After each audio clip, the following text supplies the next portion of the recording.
In front of me is iPhone 16 and today I would like to show you how you can edit passwords in Passwords Autofill.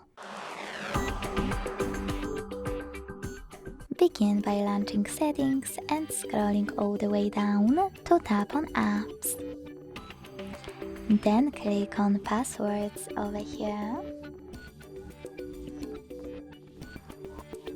Scroll all the way down and tap on Open Passwords.